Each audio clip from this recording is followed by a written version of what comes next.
कक्षा 5वीं में मेरी शिक्षक थी, उन्होंने एक कविता मेरे को सिखाया था। वो कविता मेरे को बहुत प्रेरणा देती थी कि खड़ा हिमालय बता रहा है, डरो ना आंधी पानी से, खड़े रहो तुम अविचल होकर सब संकट तूफानी से, डिगो ना तुम अपने पथ पर, सब कुछ पा सकते हो प्यारे, तुम भी ऊंचे उठ सकते हो, छू सकते हो नभ के तारे। अचल रहा जो अपने पथ पर, लाख मुसीबत पाने में, मिली सफलता जग में उसको, जीने में मर जाने में।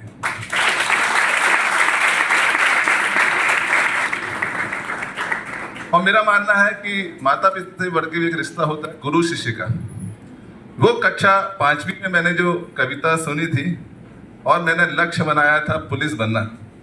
मैंने उसके लिए बहुत मेहनत किया, परिश्रम किया और अनुशासन में रहा।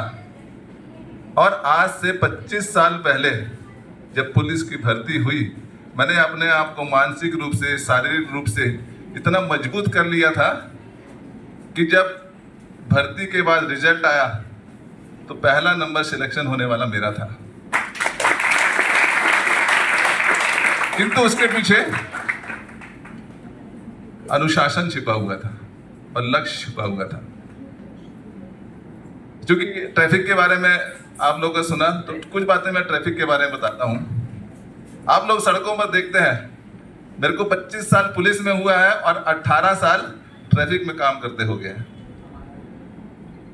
दुर्ग में रहा, यहाँ रायपुर में 8-9 साल से काम कर रहा हूँ। उससे पहले भी कई बार कई ट्रैफिक में रहा।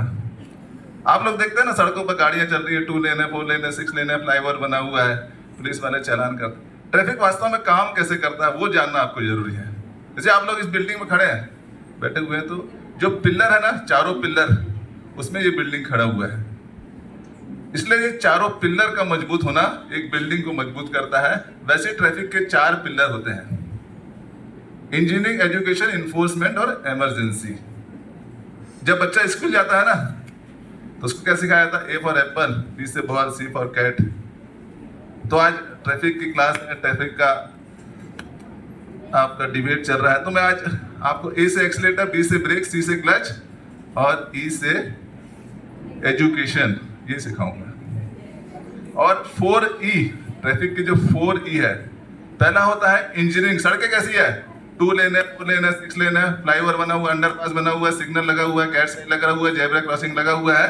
जितनी अच्छी सड़कें रहेगी उतना स्पीड ट्रैफिक रहेगा। उसको बनाने वाली संस्थाएं भी हैं, नगर निगम, PWD, PMJSY, NH, NHAI, ये विभाग ये सड़कों को बनाता है।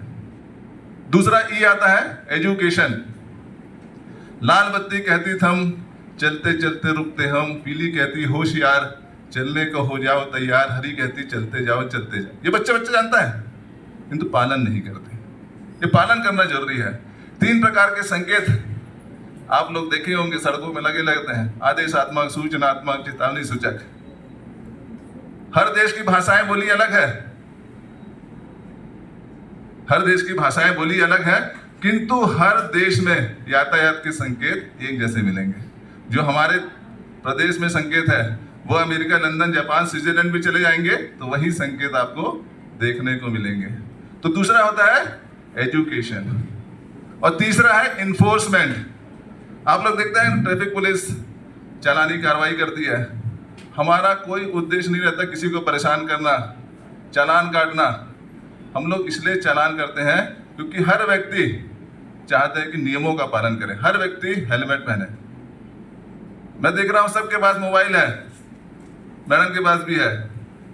मोबाइल की सुरक्षा के लिए कवर भी लगाए हैं, किंतु हम सर की सुरक्षा के लिए हेलमेट नहीं लगाएंगे। तो ये हेलमेट जो लगाए, इसके लिए हम लोगों को जागरूक करते हैं, लोगों को बताते हैं कि हेलमेट क्यों जरूरी है। इसलिए हम लोग फाइन करते हैं, ड्रंक एंड ड्राइव में फाइन करते हैं, 3 सवारी में फाइन करते हैं, नो पार्किंग में फाइन करते हैं। और चौथा E आता है इमरजेंसी। इंजीनियरिंग, एजुकेशन, इन्फोर्समेंट और इमरजेंसी। जब सड़कें अच्छी बन जाएंगी तो निश्चित रूप से गाड़ियां चलेगी।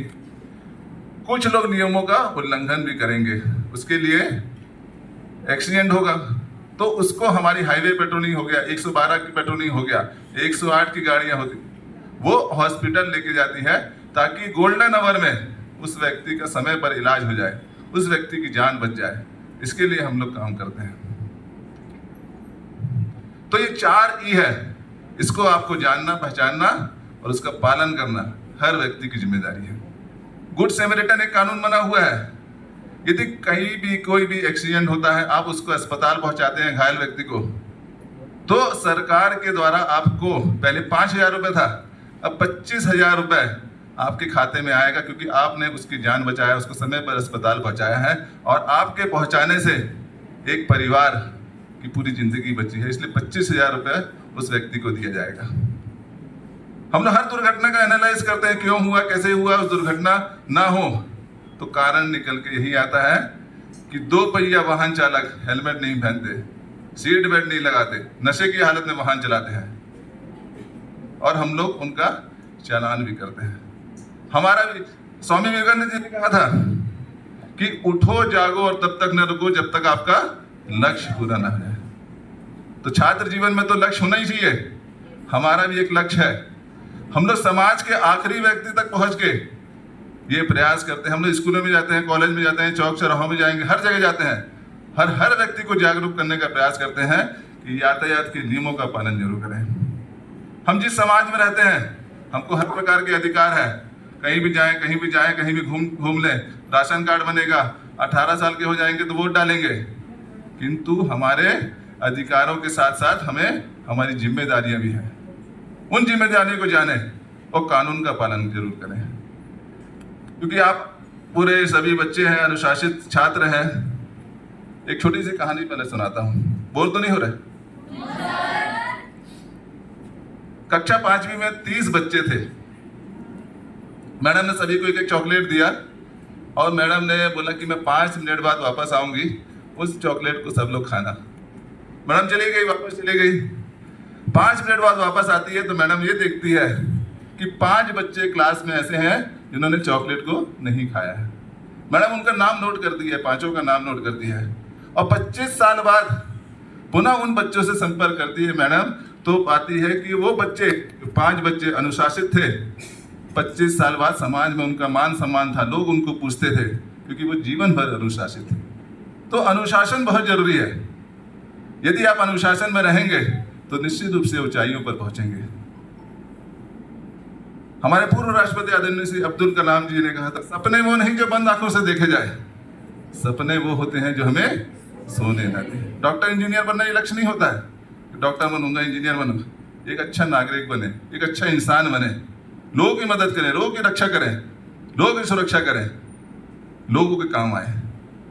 जीवन का महत्व ये नहीं है कि मैं 70 साल जी लिया, 80 साल जी लिया। जीवन का महत्व है मैं किस रूप में जिया, कितने लोग की मदद किया, कितने लोग की रक्षा किया, कितने पड़ोसियों के काम आया। ये जीवन का महत्व है। हम लोग उसी के लिए काम करते हैं। हम लोग 24 घंटे काम करते हैं, दिन रात काम करते हैं आप लोग की मदद के लिए, आपकी रक्षा के लिए, आपकी सुरक्षा के लिए, कि आप लोग घर से निकले हैं तो सुरक्षित घर वापस पहुंचे, आपके पेरेंट्स निकले हैं तो सुरक्षित वापस पहुंचे। इसके लिए हम लोग काम करते हैं। कोविड के समय आप लोग देखे होंगे, हर चीज बंद था, स्कूल बंद था, हवाई जहाज बंद थी, रेलवे स्टेशन बंद था, किंतु पुलिस थाना कभी बंद नहीं होता। वो 24 घंटे खुला रहता है आपकी मदद के लिए, रक्षा के लिए, सुरक्षा के लिए। इसके लिए हम लोग काम करते हैं। और आप लोग को पुलिस में, आर्मी में यदि देशभक्ति करना है, देशभक्त हम, हमारे अंदर जज्बा है देश के लिए कुछ करने का, तो जरूरी नहीं है कि पुलिस में आए, आर्मी में आए। आप कानून का पालन करके, नियमों का पालन करके भी अच्छा देशभक्त होने का उदाहरण पेश कर सकते हैं। तो कोशिश करें, मेहनत करें, परिश्रम करें, तो निश्चित रूप से आप अपने लक्ष्य को प्राप्त करेंगे।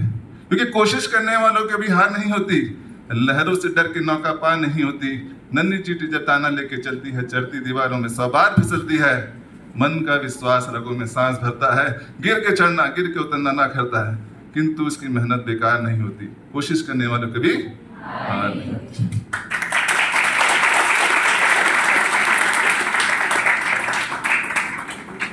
तो मेहनत करेंगे, परिश्रम करेंगे तो निश्चित रूप से आप ऊंचाइयों पर जाएंगे। क्योंकि सिंधु में डुबकियां गोताखोर लगाता है, जा के खाली हाथ वो वापस आता है, मिलते नहीं मोती सहज गहरे पानी में, किंतु उसकी मुट्ठी हर बार खाली नहीं होती। कोशिश करने वालों की भी हार नहीं होती। कोशिश करेंगे, मेहनत करेंगे, परिश्रम करेंगे तो निश्चित रूप से कभी कभी असफलता भी मिलेगी। हम लोग भी जान रहे हैं हमारा जो लक्ष्य है कठिन जरूर है किंतु असंभव नहीं है। कुछ भी चीज इम्पॉसिबल नहीं है, इम्पॉसिबल में भी पॉसिबल छुपा हुआ है, इम्पॉसिबल में भी पॉसिबल छुपा हुआ है। क्योंकि असफलता एक चुनौती है, उसे स्वीकार करो, क्या कमी रह गई देखो और स्वीकार करो। नींद चैन को त्यागो तुम, संघर्ष का मैदान मत छोड़कर भागो तुम, बिना कुछ किए जय जयकार नहीं होती, कोशिश करने वालों कभी हार नहीं होती। तो आज मुझे पूरी उम्मीद है, पूरा विश्वास है, जब आप लोग यहाँ से जाएंगे, अपने साथियों को, पड़ोसियों को, रिश्तेदारों को, सभी को, अपने पेरेंट्स को बिना हेलमेट के मोटरसाइकिल चलाने के लिए नहीं देंगे और खुद भी नियमों का पालन जरूर करेंगे। एक छोटी सी कविता सुनाऊंगा आखिरी में, उसके बाद अपनी वाणी को विराम दूंगा। क्योंकि हम लोग पुलिस अधिकारी हैं, हम लोग दिन भर काम करते रहते हैं, हम लोग अपने घर में समय भी नहीं दे पाते। हमारे बच्चे क्या कर रहे हैं, सवेरे निकलेंगे कब पहुंचेंगे, कोई समय नहीं है। हम लोग हर परिस्थिति में काम करते हैं। मुझे 25 साल हो गया पुलिस में, मैं 8 से 9 साल बीजापुर में था, खूर नक्सली प्रभावित जिला था 2000 से 2008 तक। तो एक छोटी सी कविता सुनाऊंगा कि मैं वर्दी का रागी हूँ, वर्दी राग सुनाता हूँ, वर्दी के नीचे सीने में धधकती आग बुझाता हूँ। जब अनाथ का साथ देती वर्दी तब वरदान लगे, दुष्टों का संहार करे तो वर्दी तब भगवान लगे। चाक चौबंदी करती है तो रक्षक जैसी लगती है, करे नमन तिरंगे को तो वर्दी तब सम्मान लगे। मैं वर्दीधारी हूँ, वर्दी का गौरव गाता हूँ, मैं वर्दी का रागी हूँ, वर्दी राग सुनाता हूँ।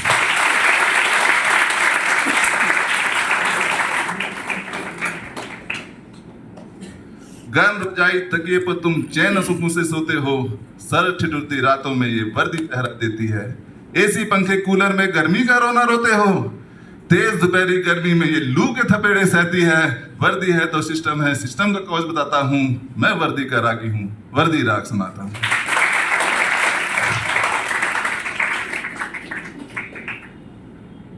आज से 22-23 साल पहले 2002 की बात है, मैं बीजापुर में था। तो मैं यही अगस्त सितंबर का समय था, बीजापुर से गंगालूर करके एक थाना है 22 किलोमीटर, हम लोग पैदल जा रहे थे। 22 लोग की टुकड़ी थी, मैं भी था उसमें, मेरा एक जवान भी था। हम लोग बीजापुर से निकले थे 6 किलोमीटर आगे, तो एक ब्लास्ट हुआ। मेरे सामने एक आरक्षक था, वो ब्लास्ट में चपेट में आया और स्पॉट में ख़त्म हो गया। हम गोलियां भी चली, मेरे को भी लगा, किंतु समय पर इलाज हो गया तो बच गए, तो यहाँ आने का अवसर भी मिल गया। तो हम लोग हर परिस्थिति में काम करते हैं, चाहे नक्सली प्रभावित क्षेत्र हो, चाहे शहरी क्षेत्र हो, और आप लोग के लिए काम करते हैं, जनता के लिए काम करते हैं। तो 2 पंक्तियां उन शहीद जवानों के लिए मैं कहना चाहूंगा कि वतन के खातिर वर्दी ने कितनी कुर्बानी दे डाली, जान हथेली में रख के अपनी जवानी दे डाली। याद करो संसद का हमला या आतंक से ठहरी मुंबई, दुश्मन को चटाया धूल वहां, वर्दी की निशानी दे डाली। जब वर्दी लिपटे तिरंगे से तो पुष्प शीश झुकाता हूँ, मैं वर्दी का रागी हूँ, वर्दी राग सुनाता हूँ, वर्दी के नीचे सीने में धधकती आग। बताने को तो बहुत सारी चीजें हैं, बहुत लंबा हम लोग बोल सकते हैं, बता सकते हैं, समय का अभाव है।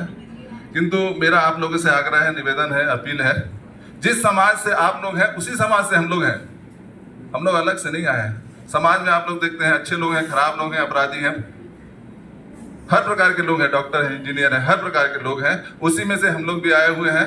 हमारे बीच में भी निश्चित रूप से 2% या 3% लोग खराब हैं, खराब हो सकते हैं, खराब हैं, किंतु 98% पुलिस के अधिकारी दिन रात काम करते हैं, 24 घंटे काम करते हैं। किंतु 2% लोग जो खराब हैं उसके कारण हमारी छवि खराब होती है।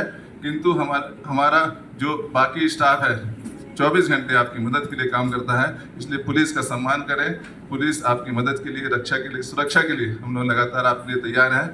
तो आप लोगों ने मुझे सुना, इसके लिए बहुत बहुत धन्यवाद। जय हिंद, जय भारत, जय छत्तीसगढ़, और आप सभी के उज्जवल भविष्य की मैं कामना करता हूँ। Thank you very much.